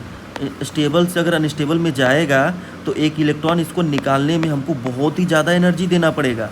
इस वजह से नाइट्रोजन का जो फर्स्ट आयोनाइजेशन एनर्जी होगा वो काफ़ी ज़्यादा होगा, ठीक है। वहीं पर अगर ऑक्सीजन की केस में बात करें तो यहाँ पर देखिए ये 2p4 में है, ठीक है। तो 2p4 से अगर एक इलेक्ट्रॉन निकालेंगे तो ये अनस्टेबल से, यहाँ पे हम लोग लिख देते हैं कि ये आपका अनस्टेबल से, यहाँ पर ये अनस्टेबल से स्टेबल हो रहा है। तो थोड़ा सा भी एनर्जी दोगे तुरंत एक इलेक्ट्रॉन निकलेगा, और ये तो चाहेगा कि ज़्यादा स्टेबल हो जाऊँ। तो यहाँ से क्या होगा, 2p वाले में से एक इलेक्ट्रॉन निकलेगा और ये हाफ फील्ड कन्फिगरेशन बना लेगा, दैट इज़ 2p में 3 इलेक्ट्रॉन हो जाएंगे और ये ज़्यादा स्टेबल हो जाएगा कन्फिगरेशन। इस वजह से इसका ऑक्सीजन का जो फर्स्ट आयोशन एनर्जी होगा ये लो होगा नाइट्रोजन से, ठीक है। और फ्लोरीन से भी हो, क्योंकि फ्लोरीन क्या होता है, काफ़ी ज़्यादा इलेक्ट्रोनेगेटिव एलिमेंट होता है, तो इस वजह से ऑक्सीजन का नाइट्रोजन और फ्लोरीन दोनों से कम होगा। तो पहला जो यहाँ पर स्टेटमेंट बोल रहा है अपना कि the first ionisation energy of first ionisation enthalpy of oxygen is lower nitrogen से और फ्लोरीन से। फ्लोरीन से भी कम क्यों होगा, क्योंकि ये ऑक्सीजन और फ्लोरीन में फ्लोरीन जो होता है वो ज़्यादा इलेक्ट्रोनेगेटिव एलिमेंट होता है, तो इलेक्ट्रॉन निकालना क्या होगा, इसमें मुश्किल होगा। इस वजह से ऑक्सीजन का नाइट्रोजन और फ्लोरीन दोनों से कम होगा फर्स्ट आयोनाइजेशन एनर्जी का वैल्यू। तो इस वजह से पहला वाला जो असर्शन है ये करेक्ट है। तो रीजन क्या बोल रहा है यहाँ पर, देखिए रीजन बोल रहा है कि द लॉस ऑफ, रीजन में क्या बोल रहा है कि the loss of electron from oxygen led to stable half field configuration. बिल्कुल सही बात है। जब हम लोग एक इलेक्ट्रॉन निकालते हैं यहाँ पर, जब इसमें से एक इलेक्ट्रॉन निकालते हैं तो ये क्या बना लेता है, हाफ फील्ड p ऑर्बिटल बनाता है, दैट इज़ क्या बोल रहा है, lead to the stable half field. ये क्या है अपना स्टेबल हाफ फील्ड है आप p ऑर्बिटल। तो इस वजह से अपना रीजन जो इसका बोल रहा है वो भी क्या होगा, करेक्ट होगा। असर्शन रीजन दोनों क्या हो जाएंगे, करेक्ट हो जाएंगे। तो both a and r, assertion and reason are correct and reason is the correct explanation of A. तो इस तरीके से फोर्थ ऑप्शन क्या हो जाएगा, इसमें करेक्ट हो जाएगा, ठीक है। और यहाँ पर ऑक्सीजन का फ्लोरीन से कम होगा जो आपका फर्स्ट आयोनाइजेशन एंथैल्पी, उसका रीजन क्या होगा, फ्लोरीन ज़्यादा इलेक्ट्रोनेगेटिव होता है ऑक्सीजन से। अगला क्वेश्चन क्या बोल रहा है, अगला क्वेश्चन बोल रहा है कि according to the crystal field theory the correct order of ligand with respect to their decreasing order of field strength क्या हो जाएगा। तो ये आपको ऑर्डर याद रखना पड़ेगा, ठीक है, एग्जाम के लिए। स्पेक्ट्रोकेमिकल सीरीज आप लोग पढ़े होंगे, स्पेक्ट्रोकेमिकल सीरीज में spectrochemical series of strength of ligand. तो स्ट्रेंथ ऑफ लिगेंड के बेसिस पर हम लोग क्या बनाते हैं, स्पेक्ट्रोकेमिकल सीरीज बनाते हैं, जिसमें आपको पता होना चाहिए कि जो आपका कोबाल्ट होता है, बोले तो कार्बोनिल, CO कार्बोनिल जो होता है वो ज़्यादा स्ट्रॉन्ग फील्ड लिगेंड होता है, और उसके बाद आपका अमोनिया होता है, और फिर उसके बाद वाटर होता है, और फिर उसके बाद Cl- होता है, ठीक है। तो यहाँ पे हमको कोबाल्ट, H2O, अमोनिया और Cl- के बीच में कंपेरिजन करना था। तो सबसे ज़्यादा होगा आपका CO कार्बोनिल, फिर उसके बाद हो जाएगा अमोनिया, फिर उसके बाद हो जाएगा H2O, और सबसे कम हो जाएगा क्लोराइड आयन का, ठीक है, स्ट्रेंथ ऑफ लिगेंड, ठीक। तो इस तरीके से कौन सा ऑप्शन करेक्ट हो जाएगा अपना, फोर्थ वाला ऑप्शन। सबसे ज़्यादा कार्बोनिल का, फिर उसके बाद अमोनिया का, फिर उसके बाद वाटर का, और सबसे कम हो जाएगा Cl- का, ओके। चलिए अगला क्वेश्चन पढ़ते हैं क्या बोल रहा है। तो ये आपका स्टेटमेंट वाला क्वेश्चन है अगला। तो यहाँ पे स्टेटमेंट आपको दिया हुआ है, ठीक है। स्टेटमेंट में क्या बोल रहा है कि यहाँ पे कॉम्प्लेक्स कंपाउंड है FeOX थ्राइस 3- है, इस बोल रहा है ये जो आपका कॉम्प्लेक्स है कायरल होगा। और दूसरे स्टेटमेंट बोल रहा है कि ये वाला भी जो कॉम्प्लेक्स है ये भी कायरल है। तो हम देखते हैं क्या ये कायरल है, ठीक है। तो यहाँ पर सबसे पहले अगर हम लोग स्टेटमेंट 1 की बात करें,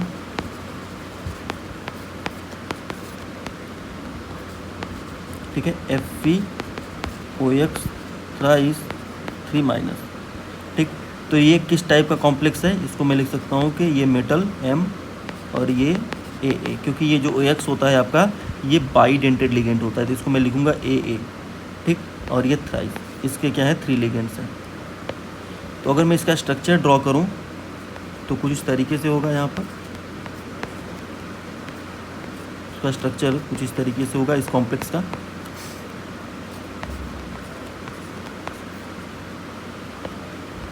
ठीक है। तो ये हो जाएगा स्ट्रक्चर इसका,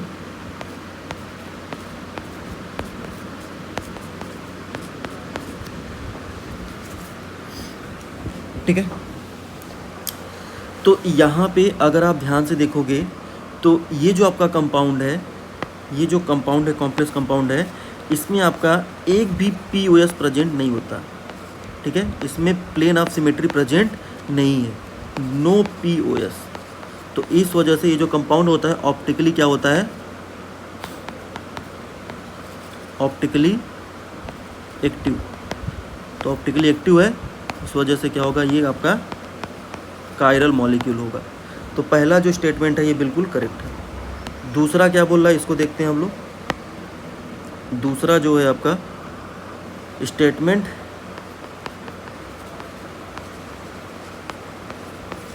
2 की बात करते हैं यहाँ पर। तो स्टेटमेंट 2 में आपका जो कॉम्प्लेक्स है वो कौन सा है, ट्रांस CrH2O का ट्वाइस OX ट्वाइस, ठीक है। तो OX क्या है, ऑक्सिलेटो है, ध्यान रखिएगा। जो OX है यहाँ पर, ये जो आपका OX है ये ऑक्सिलेटो है, ये आपका लिगेंड है, बाइडेंटेड लिगेंड है। यहाँ पर 2 ऑक्सिलेटो के लिगेंड है, बाइडेंटेड लिगेंड। ये आपका जो H2O होता है ये मोनोडेंटेड लिगेंड होता है, ठीक है। तो इस तरीके से मैं बोल सकता हूँ ये किस टाइप का अपना कॉम्प्लेक्स है। इसको मैं लिख सकता हूँ ट्रांस मेटल, ठीक है। ये आपका कैसा लिगेंड होता है, मोनोडेंटेड होता है। तो इसको मैं लिख देता हूँ A2। और यहाँ पर ये जो आपका कॉम्प्लेक्स होता है ये बाइडेंटेड होता है, तो इसको मैं लिखता हूँ BB2, ठीक है। तो अगर आप इसका स्ट्रक्चर ड्रॉ करोगे इस कॉम्प्लेक्स का, तो इसका स्ट्रक्चर कुछ इस तरीके से होगा। यहाँ पर क्रोमियम होगा और यहाँ पर आपके ऑक्सिलेटो होगा, ठीक है।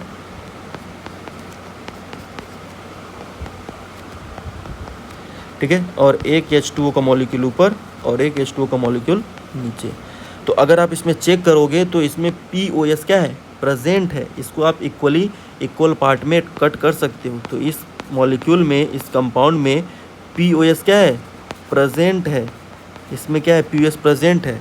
तो ये कंपाउंड जो होगा आपका नॉट ऑप्टिकली एक्टिव, ये ऑप्टिकली एक्टिव नहीं होगा, ऑप्टिकली इनएक्टिव होगा, नॉट ऑप्टिकली एक्टिव। इस वजह से ये जो कंपाउंड होगा नॉट कायरल। तो ये कायरल नहीं होगा, कैसा मॉलिक्यूल होगा, अकायरल होगा। तो जो इसमें स्टेटमेंट 2 बोल रहा है ये इनकरेक्ट हो जाएगा, ठीक है। ये कैसा होगा, इनकरेक्ट। तो कौन सा ऑप्शन करेक्ट हो जाएगा यहाँ पर, ध्यान से देखिए। तो सेकेंड वाला ऑप्शन क्या हो जाएगा, करेक्ट हो जाएगा। Statement 1 is correct but statement 2 is incorrect. तो बी ऑप्शन, सेकेंड ऑप्शन क्या हो जाएगा, करेक्ट हो जाएगा। ओके, तो चलिए अगला क्वेश्चन देखते हैं। अगला क्वेश्चन क्या बोल रहा है, इसमें ध्यान से देखिए। तो क्या बोल रहा है कि for the following sequence of the correct option यहाँ पे हमसे पूछ रहा है। तो यहाँ पर आपको दिया हुआ है, स्ट्रक्चर दिया हुआ है बेंजीन का, और इसका रिएक्शन सबसे पहले कराना है आपको इथेनॉइल क्लोराइड के साथ इन द प्रेजेंस ऑफ AlCl3। इसका मतलब हमें पहले स्टेप में फ्रीडल क्राफ्ट रिएक्शन कराना है, किसका, फ्रीडल क्राफ्ट रिएक्शन। और दूसरे स्टेप में क्या दिया हुआ है रिएजेंट, NaOCl, ठीक है, जिसका नाम होता है सोडियम हाइपोक्लोराइट। सेकेंड वाले स्टेप में हमको क्या कराना होगा, हैलोफॉर्म रिएक्शन, ठीक है। चलिए इसको लिखते हैं। तो सबसे पहले बेंजीन बना लेते हैं। तो बेंजीन का सबसे पहले रिएक्शन कराना है ethanoyl chloride CH3COCl, ethanoyl chloride हो गया ये, और इन द प्रेजेंस ऑफ AlCl3। तो ये कौन सा रिएक्शन होगा, अपना फ्रीडल क्राफ्ट रिएक्शन है, ठीक है। ये पहला वाला जो स्टेप होगा ये कौन सा रिएक्शन होगा, अपना फ्रीडल क्राफ्ट रिएक्शन। तो यहाँ पे इसके ऊपर फ्रीडल क्राफ्ट रिएक्शन कराओगे तो यहाँ प्रोडक्ट क्या बनेगा, इस तरीके से बेंजीन, यहाँ पे हो जाएगा CO और यहाँ पर CH3, ठीक है। और इसमें क्या है, आपका मिथाइल कीटोन है, ये आपका मिथाइल कीटोन है, ठीक है। तो इसके ऊपर आप हैलोफॉर्म रिएक्शन करा सकते हो। तो सेकेंड स्टेप में क्या होगा अपना, यहाँ पे लिखता हूँ मैं, सेकेंड स्टेप में आप रिएक्शन कराओगे किसके साथ, सोडियम हाइपोक्लोराइड के साथ NaOCl, ठीक है। तो ये आपका कौन सा रिएक्शन है, हैलोफॉर्म रिएक्शन। तो हैलोफॉर्म रिएक्शन कराएंगे हम लोग तो क्या बनेगा, sodium salt of carboxylic acid बनेगा एक। तो यहाँ पे हम लोग sodium salt of carboxylic acid बना लेते हैं। तो ये हो जाएगा sodium salt of carboxylic acid, और दूसरा बनेगा आपका CHCl3, क्लोरोफॉर्म बनेगा। तो ये बन जाएगा अपना प्रोडक्ट P और इसको बोलेंगे प्रोडक्ट Q, ठीक है। अगला क्या बोल रहा है कि अब ऑप्शन हमको चेक करना होगा कि बोल रहा है कि ऑप्शन में क्या बोल रहा है पहले, तो ये हमारा P और Q बना लिए हम, ठीक है। तो यहाँ पर P और Q बना लिए हैं। अब क्या बोल रहा है कि P and Q are aromatic compound. अब देखिए P तो एरोमेटिक कंपाउंड है लेकिन Q तो नहीं है। दूसरा बोल रहा है कि PQ gives A carboxylic acid on acidification. तो पहले हम लोग क्या कराते हैं, P का एसिडिफिकेशन कराते हैं, ठीक है। तो चलिए यहाँ पर एसिडिफिकेशन कराते हैं अपना इसका, ठीक है। इसका हम लोग क्या कराते हैं, एसिडिफिकेशन, मतलब H+ के साथ रिएक्शन, एसिडिफिकेशन। तो एसिडिफिकेशन कराएंगे तो कुछ नहीं, बस यहाँ से आपको क्या कर देना है, जहाँ पे सोडियम है उसको हटा के H+ लगा देना है।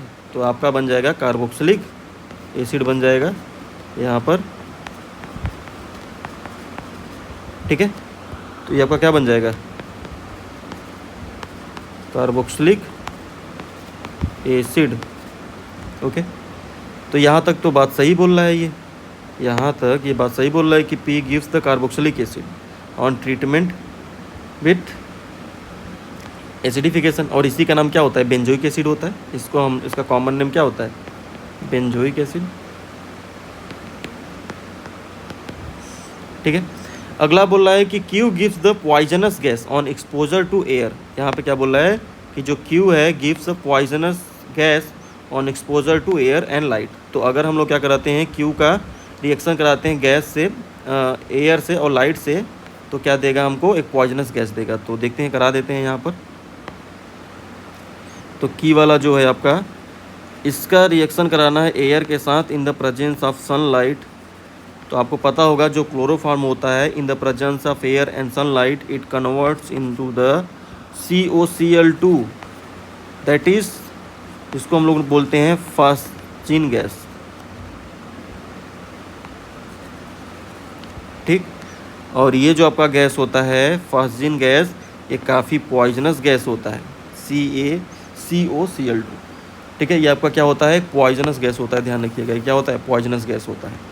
तो इस वजह से जो दूसरा वाला स्टेटमेंट है ये बिल्कुल करेक्ट है। इसमें बोल रहा था कि पॉइजनस गैस बनता है जब एक्सपोजर कराते हैं एयर से और लाइट से। तो इसका मतलब यहाँ पर जो सेकेंड ऑप्शन है ये करेक्ट हो जाएगा। नेक्स्ट में क्या बोल रहा है कि both P and Q are the carbonyl compound. ये भी गलत है क्योंकि इसमें कार्बोनिल कंपाउंड है बट इसमें कार्बोनिल नहीं है।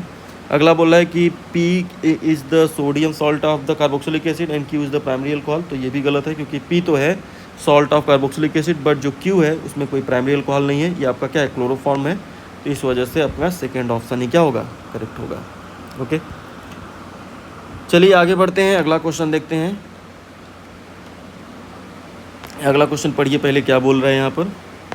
इसमें बोल रहा है, ग्राफ दिया हुआ है, बोल रहा है कि for an elementary chemical reaction the RNS plot is given. यहाँ पे आरएनएस प्लॉट दिया गया है। If the energy of activation energy यहाँ पर दिया हुआ है 6.64 kilo joule per mole and R का वैल्यू दिया हुआ है 8.3 जूल पर केल्विन पर मोल। तो बोल रहा है कि the temperature at which the rate constant becomes the e⁻² पर मिनट, ठीक है। तो यहाँ पे सबसे पहले हम लोग को आरएनएस इक्वेशन पता होना चाहिए इस क्वेश्चन को करने के लिए। तो आरएनएस इक्वेशन क्या होता है, यहाँ पे आरएनएस इक्वेशन लिखते हैं।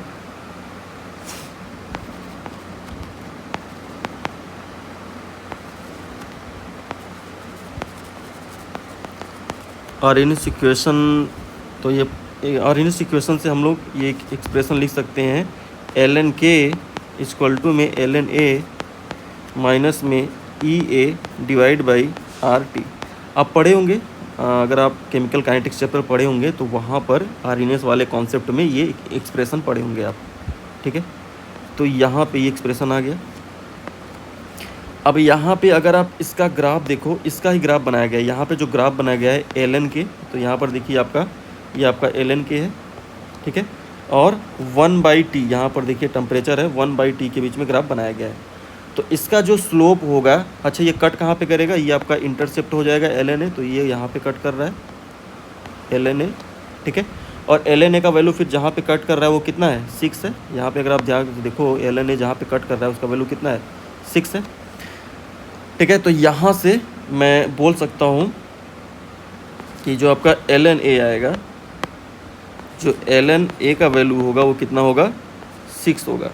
कहाँ से हम लोग बोल रहे हैं, ये ग्राफ को देख के बोल रहे हैं, ठीक है। और क्वेश्चन में अगर देखें तो बोल रहा है कि जो रेट कांस्टेंट बिकम्स e⁻², जो आपका रेट कांस्टेंट k है वो e⁻² हो जाता है। किस टेम्परेचर पे, वही टेम्परेचर हमसे पूछ रहा है, ठीक है। तो यहाँ पे अब ये जो वैल्यू है k का और ln a का, इसको हम लोग इस वाले एक्सप्रेशन में रखते हैं, इस वाले इक्वेशन में रख के सॉल्व करते हैं, ठीक है। तो चलिए यहाँ पे k का वैल्यू अगर हम लोग रखेंगे तो क्या आएगा, ये ln e⁻² इक्वल टू में हो जाएगा ln 6 का, ln a का वैल्यू कितना है, 6 है, माइनस में EA एक्टिवेशन एनर्जी का वैल्यू कितना दिया हुआ है यहाँ पर 6.64, ठीक है। अब यहाँ पे किलो जूल में दिया हुआ है, तो इसको हम लोग किलो में कन्वर्ट करने के लिए इसको हम लोग किलो जूल में दिया हुआ है, जूल में कन्वर्ट करने के लिए 1000 से मल्टीप्लाई कर देंगे और डिवाइड बाई आर का वैल्यू दिया हुआ है, ठीक है। तो यहाँ पर देखिए ये जूल में है, इस वजह से हम लोग यहाँ पर 8.3 ही रखेंगे। इनटू में टेम्परेचर हम लोग को कैलकुलेट करना है, टी का वैल्यू। इसको सॉल्व करेंगे तो ये आपका, ये जो आपका 2 है ये बाहर आ जाएगा और ये बन जाएगा ln e, और ln e का वैल्यू कितना होता है, 1 होता है। 6 माइनस 6 यहाँ पे इसको मल्टीप्लाई कर दीजिए तो कितना आ जाएगा, 6640 डिवाइड बाई 8.3 इंटू में t। अब इसको अगर आप सॉल्व करोगे तो ये इसका वैल्यू तो 1 हो जाएगा, तो ये हो जाएगा 2 इक्वल टू में कितना हो जाएगा, 6 माइनस 6640 डिवाइड बाई 8.3 इंटू में t, ठीक है। अब यहाँ से आप इसको इधर ले आओ और 2 को उधर ले जाओ, तो ये आप जाएगा 6640 डिवाइड बाई 8.3 इंटू में t, यह आ जाएगा 6 माइनस 2 इक्वल टू कितना हो जाएगा, 4 हो जाएगा। अब इसको अब जो आप कैलकुलेट करते हो तो यहाँ से t का वैल्यू निकल के आता है 200 केल्विन, ओके। तो आपका जो आंसर हो जाएगा वो कितना आएगा, 200 केल्विन। तो सेकेंड ऑप्शन क्या हो जाएगा, करेक्ट हो जाएगा, ओके। चलिए अगला क्वेश्चन करते हैं। तो ये जो आपका क्वेश्चन आया था ये किससे था, ये वाला जो क्वेश्चन था आपका केमिकल काइनेटिक्स। चलिए अगला क्वेश्चन देखते हैं, अगला क्वेश्चन क्या बोल रहा है। तो यहाँ पे पढ़ते हैं पहले क्वेश्चन को, क्या बोल रहा है कि arrange the following compound increasing order of the polarity के इंक्रीजिंग ऑर्डर में इसको अरेंज करना है। तो ये आपका A compound, B, C and D. तो एक एक का स्ट्रक्चर ड्रॉ कर लेते हैं। पहले ए वाले का बात करें हम लोग, पहले ए वाले की बात करें तो ये है आपका CH3 CH2O CH2 CH3। तो ध्यान से अगर आप देखोगे तो ये आपका एक सिमेट्रिकल ईथर है, ठीक है। तो इसमें क्या है, ये देखो सेम सिमेट्रिकल अल्काइल ग्रुप है इसमें, ये आपका सिमेट्रिकल ईथर है। तो इस सिमेट्रिकल अल्काइल ग्रुप प्रेजेंट होने की वजह से बोल सकते हो आप सिमेट्रिकल, इसमें क्या है, अल्काइल ग्रुप प्रेजेंट है। सिमेट्रिकल ईथर होने की वजह से ये काफ़ी कम होगा, इसकी पोलरिटी लिस्ट पोलर होगा। और उसके साथ साथ ऑक्सीजन के साथ कोई हाइड्रोजन भी नहीं जुड़ा हुआ है, जिसकी वजह से कोई हाइड्रोजन बॉन्ड का फॉर्मेशन कर सके। अगर ये कहीं पर हाइड्रोजन बॉन्ड का फॉर्मेशन करता मॉलिक्यूल तो उसकी पोलरिटी काफ़ी ज़्यादा होती है, क्योंकि जो मॉलिक्यूल हाइड्रोजन बॉन्डिंग बनाते हैं वो मॉलिक्यूल ज़्यादा पोलर होते हैं, इसको ध्यान रखिएगा, ठीक है। बी नंबर देखते हैं। तो बी नंबर है आपका CH3 CH2OH। तो इसमें देखिए ऑक्सीजन के साथ हाइड्रोजन जुड़ा हुआ OH ग्रुप प्रेजेंट है, तो ये हाइड्रोजन बॉन्ड का फॉर्मेशन कर सकता है, कैन फॉर्म हाइड्रोजन बॉन्ड बना सकता है ये, ठीक है। सो अगर हाइड्रोजन बॉन्ड बनाएगा तो इसमें पोलरिटी होगी, ये क्या होगा, पोलर मॉलिक्यूल होगा, अच्छा खासा पोलरिटी होगा, ठीक है। सी नंबर देखें, अगर सी नंबर में देखें तो यहाँ पर है CH3 CO CH3। तो यहाँ पर कार्बोनिल ग्रुप प्रेजेंट तो है, जिसके वजह से ये क्या होगा, आपका पोलर बॉन्ड तो है, इसमें क्या है, पोलर बॉन्ड तो प्रेजेंट है, बट ऑक्सीजन के साथ हाइड्रोजन नहीं जुड़ा है, तो ये हाइड्रोजन बॉन्ड का फॉर्मेशन नहीं कर सकता। सो यहाँ पर लिख सकते हैं नो हाइड्रोजन बॉन्ड, ठीक है। और वहीं पर हम लोग डी वाले की बात करें, अगला जो है आपका डी नंबर, तो डी नंबर जो है आपका मॉलिक्यूल यहाँ पे CH3 COOH, तो यहाँ पर आप देख सकते हो कि कार्बोक्सिलिक ग्रुप प्रेजेंट है और इसमें OH ग्रुप प्रेजेंट है, ठीक है। इसमें 2 पोलर ग्रुप प्रेजेंट है, ठीक है। इसमें एक तो पोलर मॉलिक्यूल ये, पोलर साइट ये होगा, एक पोलर साइट ये होगा, और ये OH ग्रुप जो है ये हाइड्रोजन बॉन्ड का भी फॉर्मेशन कर सकता है, form strong hydrogen bonding, strong hydrogen bond बनाता है ये, ध्यान रखिएगा। तो इस, और ये डायमर का भी फॉर्मेशन करता है हाइड्रोजन बॉन्ड के थ्रू, ये क्या करता है, डायमर फॉर्मेशन करता है। तो ध्यान रखिएगा, ये जो आपका जितना ज़्यादा हाइड्रोजन बॉन्ड होगा, ठीक है, जितना ज़्यादा मॉलिक्यूल में, ध्यान क्या रखना है कि मॉलिक्यूल में जितना ज़्यादा होगा हाइड्रोजन बॉन्डिंग, उतना ज़्यादा मॉलिक्यूल में क्या होगा, पोलैरिटी होगा, ठीक है। तो सबसे ज़्यादा पोलर मॉलिक्यूल कौन सा हो जाएगा अपना, यहाँ पे अगर ऑर्डर की बात करें तो सबसे ज़्यादा पोलर तो डी वाला हो जाएगा, और डी के बाद कौन सा आ जाएगा अपना, बी वाला, क्योंकि ये भी, इसमें तो सबसे ज़्यादा एक तो 2 पोलर साइट है, उसके साथ साथ ये स्ट्रॉन्ग हाइड्रोजन बॉन्ड भी बनाता है, तो डी वाला सबसे ज़्यादा पोलर होगा। उसके बाद एल्कोहल वाला जो मॉलिक्यूल है बी नंबर हो जाएगा। फिर उसके बाद बी के बाद कौन सा आ जाएगा अपना, सी वाला, क्योंकि सी वाले में क्या है, पोलर बॉन्ड है, ठीक है। ये जो आपका CO है पोलर बॉन्ड है काफ़ी ज़्यादा, तो जिसकी वजह से ये क्या हो जाएगा अपना सी, और सबसे कम जो होगा वो आपका ईथर वाला होगा, ठीक, सिमेट्रिकल ईथर जो है ए वाला। तो ये आपका हो जाएगा करेक्ट पोलरिटी का ऑर्डर। यहाँ पे जैसा कि हमको पूछा था पोलरिटी का ऑर्डर क्या होगा, पोलरिटी का करेक्ट ऑर्डर क्या होगा, तो इस तरीके से करेक्ट ऑप्शन कौन सा हो जाएगा अपना, 3rd वाला, सी ऑप्शन क्या हो जाएगा, तो अपना सी ऑप्शन क्या हो जाएगा, करेक्ट हो जाएगा। ओके, चलिए फिर अगला क्वेश्चन देखते हैं। अगला क्वेश्चन यहाँ पे क्या बोल रहा है, देखिए पहले क्वेश्चन को पढ़ते हैं हम लोग। क्वेश्चन में क्या बोल रहा है यहाँ पर कि a protein undergo reversible thermal denaturation from its initial stage N to denatured state D according to यहाँ पर दिया हुआ है रिएक्शन की जो आपका N और D है, ये दोनों क्या है, एक दूसरे के साथ इक्विलिब्रियम में, ठीक है। So at 60 degree Celsius the concentration of both N and D equal हो जाता है। तो ये इंपॉर्टेंट पॉइंट क्या ध्यान रखना है कि कॉन्सेंट्रेशन क्या हो रहा है, दोनों का N और D का इक्वल हो जाता है 60 डिग्री सेल्सियस टेम्परेचर पे, आर इक्वल एट इक्विलिब्रियम पे। So the standard enthalpy change of denaturation is 66 यहाँ पे 666 किलो जूल पर मोल, ठीक है। तो 666 किलो जूल पर मोल इसका क्या है, standard enthalpy change, delta H का वैल्यू दिया हुआ है। तो द स्टैंडर्ड इंट्रोपी चेंज का वैल्यू क्या होगा, हमसे पूछ रहा है कि ये जो प्रोटीन है जिसका डीनेचुरेशन हो रहा है, बताओ कि उसका स्टैंडर्ड इंट्रोपी डेल्टा H का वैल्यू क्या हो जाएगा इसी यूनिट में, ठीक है। इसी कैलकुलेट करना है। तो चलिए स्टार्ट करते हैं, कैलकुलेट करते हैं हम लोग। तो सबसे पहले यहाँ पर हम लोग देख सकते हैं कि जो आपका प्रोटीन है वो आपका नेचर्ड से डीनेचर्ड हो रहा है, इक्विलिब्रियम में है, ये N से D में कन्वर्ट हो रहा है, ठीक है। तो इस इक्विलिब्रियम रिएक्शन के लिए, इस रिवर्सिबल रिएक्शन के लिए मैं K इक्विलिब्रियम निकाल सकता हूँ। यहाँ से K इक्विलिब्रियम निकालूंगा तो क्या आएगा, ये K इक्विलिब्रियम इक्वल टू क्या आ जाएगा, कॉन्सेंट्रेशन ऑफ प्रोडक्ट बोले तो concentration of D divide by concentration reactant होता है, तो यहाँ पे क्या हो जाएगा, कॉन्सेंट्रेशन ऑफ नाइट्रोजन। अब जैसा कि यहाँ पे बोल रहा है इक्विलिब्रियम पे दोनों का कॉन्सेंट्रेशन क्या हो जाता है, इक्वल हो जाता है, तो यहाँ पर ये दोनों को कट कर देंगे तो आपका K का जो वैल्यू है वो कितना आ जाएगा, 1 आ जाएगा, ठीक है। और यहाँ से आपको एक फार्मूला पता होगा, delta G naught equal to क्या होता है, standard give free energy, delta G naught equal to क्या होता है,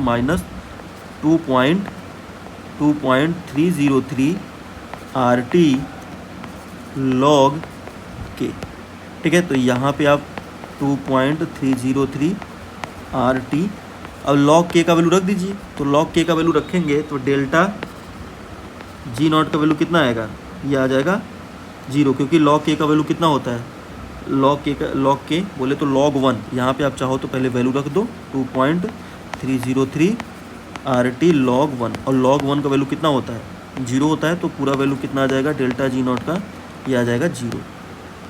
ओके, तो यहाँ से डेल्टा जी आ गया। तो अब यहाँ से हम लोग, आप थर्मोडायनेमिक्स में ये इक्वेशन पढ़े होंगे डेल्टा, तो यहाँ तक आपका क्या था, यहाँ तक आपका था इक्विलिब्रियम का कॉन्सेप्ट, और यहाँ से आपका कॉन्सेप्ट कौन सा होगा आपको पता नहीं, थर्मोडायनेमिक्स का। डेल्टा जी इक्वल टू क्या होता है, डेल्टा एच नॉट माइनस में टी डेल्टा एस नॉट। तो ये आप एक्सप्रेशन पढ़े होंगे फार्मूला। तो यहाँ पे डेल्टा जी का वैल्यू कितना हो जाएगा 0, जैसा कि हम लोग निकाल लिए हैं। डेल्टा एच का वैल्यू क्वेश्चन में दिया हुआ है, कितना दिया हुआ है 666 दिया हुआ है, तो यहाँ पर रख दीजिए इसको 666 माइनस में टेम्परेचर कितना होगा, देखिए टेम्परेचर बोल रहा है 60 डिग्री सेल्सियस पे, तो इसको डिग्री सेल्सियस पे नहीं केल्विन में कैलकुलेट कर लेते हैं। तो 273 प्लस में 60, इसको कैलकुलेट करेंगे तो ये आएगा 333 केल्विन। तो यहाँ पे टेम्परेचर रख दीजिए केल्विन में 333, और ये आपका कितना आ जाएगा, ये तो हमको निकालना है change in entropy, standard entropy जो अपना है वो कैलकुलेट करना है, एंट्रोपी चेंज। तो यहाँ से इसको आप सॉल्व करेंगे तो delta S naught equal to आ जाएगा 66 डिवाइड बाई 333, इसको सॉल्व करेंगे तो ये आ जाएगा 2। ठीक है, तो यहाँ से अपना निकल के आ जाता है डेल्टा एस नॉट का वैल्यू कितना आ जाता है 2 किलो जूल, ठीक है, पर केल्विन पर मोल। ठीक, तो ध्यान रखना है। अभी यहाँ पर अगर आप ध्यान से देखो तो यहाँ पर अगर हम लोग ध्यान से देखें तो यहाँ पर देखिए किलो जूल में बोला है, और यहाँ पे जो हम लोग कैलकुलेट किए हैं वो किस में आया है, बोले तो यहाँ पे किस में आ रहा है आपका जूल में आया है। तो हमको यहाँ पर ध्यान देना है, यहाँ पर हमको यहाँ पर ध्यान क्या देना है कि यहाँ पर जो ये जो वैल्यू आया है, अब यहाँ पर पहले हमको देखना पड़ेगा कि ये पहले से ही देखो ध्यान देना है कि यहाँ पर ये जो आपका डेल्टा एच का वैल्यू था ये पहले से ही किलो जूल में था। अगर ये जूल में होता, अगर ये हमारा वैल्यू किस में होता, जूल में होता, तो यहाँ पे ये जो वैल्यू आता ये जूल में आता, तो हमको 1000 से मल्टीप्लाई करके इसको फिर किलो जूल में कन्वर्ट करना पड़ता, क्योंकि डेल्टा एच का जो वैल्यू है वो किलो जूल में है। ऑलरेडी जब आपका डेल्टा एच किलो जूल में है तो इसका जो वैल्यू आया है ये 2 वाला, ये ऑलरेडी किस में होगा, किलो जूल में होगा। तो इस वजह से यहाँ पर हम लोग का जो डेल्टा एस नॉट आएगा ये 2, ठीक है, क्या आएगा 2 किलो जूल पर केल्विन पर मोल। ठीक है, ध्यान रखिएगा, अगर आप 2000 मल्टीप्लाई करने की ज़रूरत नहीं है, क्योंकि ऑलरेडी डेल्टा एच क्या था, किलो जूल में था। ठीक है, तो इस तरीके से अपना ये जो ऑप्शन है सेकेंड वाला, सॉरी ये जो आपका फोर्थ वाला जो ऑप्शन है आपका 2, ये वाला करेक्ट हो जाएगा, fourth option will be correct. Okay, तो ये क्वेश्चन काफ़ी इंपॉर्टेंट था, इसको ध्यान रखिएगा। इसमें इक्विलिब्रियम और थर्मोडायनेमिक्स दोनों का कॉम्बिनेशन है। और यहाँ पे ध्यान देने वाली बात क्या था, देखिए ऑप्शन में दोनों दिया हुआ था कि डेल्टा एच का जो वैल्यू है ऑलरेडी किलो जूल में है, तो जो आपका डेल्टा एच आएगा ये आपका किलो जूल में ही आएगा। तो आपको ये लगाना है, न कि ये वाले में देखिए यहाँ पे कन्फ्यूजन क्रिएट कर सकता है। ओके, तो चलिए आगे बढ़ते हैं, अगला क्वेश्चन देखते हैं। अगला क्वेश्चन क्या बोल रहा है, ध्यान से पढ़िए। तो यहाँ पे बोल रहा है कि consider the following statement about the solution form by the mixing 2 liquid. तो यहाँ पे 2 लिक्विड हम लोग मिक्स कर रहे हैं तो एक सॉल्यूशन बनता है। तो उसके बेसिस पे पहला ऑप्शन क्या बोल रहा है कि एन आइडियल सॉल्यूशन दस form by the obvious Raoult's law through out the composition range. तो बिल्कुल सही बात है, जो आपका आइडियल सॉल्यूशन होता है वो थ्रू आउट द मिक्सर क्या करता है, राउल्स लॉ को फॉलो करता है। तो पहला वाला जो स्टेटमेंट है ये बिल्कुल करेक्ट है। ठीक है, पहला स्टेटमेंट क्या है, करेक्ट है। दूसरा स्टेटमेंट पढ़ते हैं, यहाँ पर क्या बोल रहा है कि दूसरा स्टेटमेंट बोल रहा है कि the mixer of the chloroform and the acetone show negative deviation from the Raoult's law. और ये बात भी बिल्कुल सही है। जब हम लोग बनाते हैं, बी ऑप्शन को चेक करते हैं, यहाँ पर हम लोग बी ऑप्शन चेक करते हैं।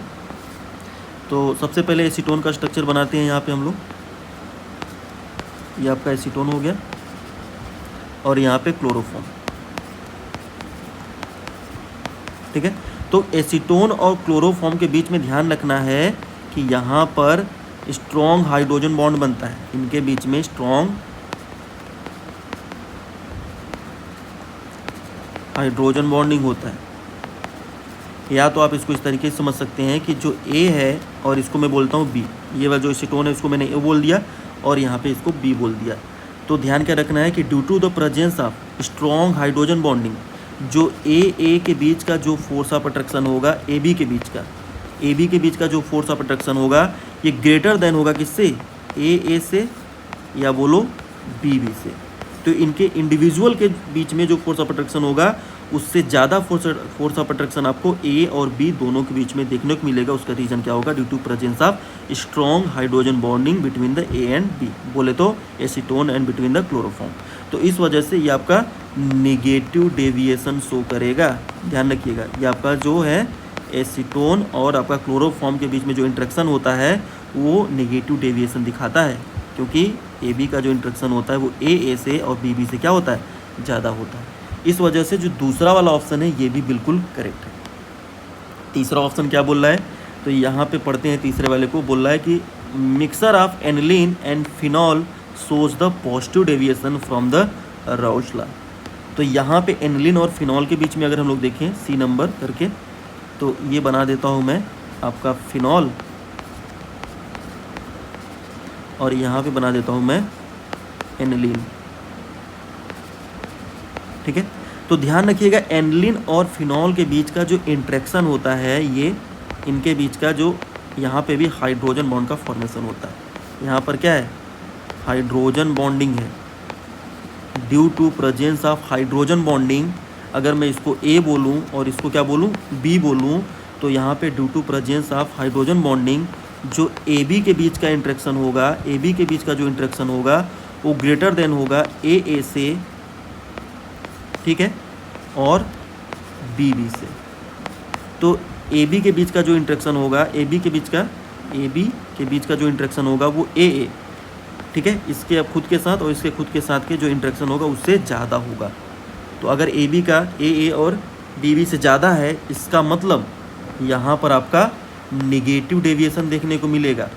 क्या, नेगेटिव डेविएशन, ध्यान रखना है।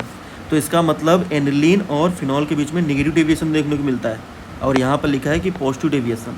तो इसका मतलब जो सी वाला होगा ये करेक्ट नहीं होगा। तो हमसे पूछा था कंसीडर द फॉलोइंग स्टेटमेंट, ठीक है, इसमें से कौन सा करेक्ट है।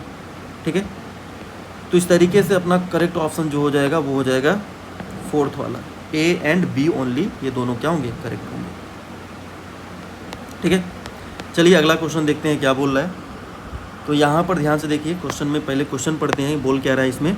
तो दो स्टेटमेंट दिया है हमें। यहाँ पे स्टेटमेंट 1 क्या बोल रहा है कि heating NaCl with the concentrated H2SO4 and MnO2 result in the oxidation of manganese. बोल रहा है कि जब हम लोग NaCl का रिएक्शन कराते हैं H2SO4 के साथ और MnO2 के साथ और उसको हीट करते हैं तो जो मैंगनीज होता है वो ऑक्सीडाइज होता है। चलो चेक कर लेते हैं। यहाँ पे पहले हम लोग स्टेटमेंट 1 को चेक करेंगे।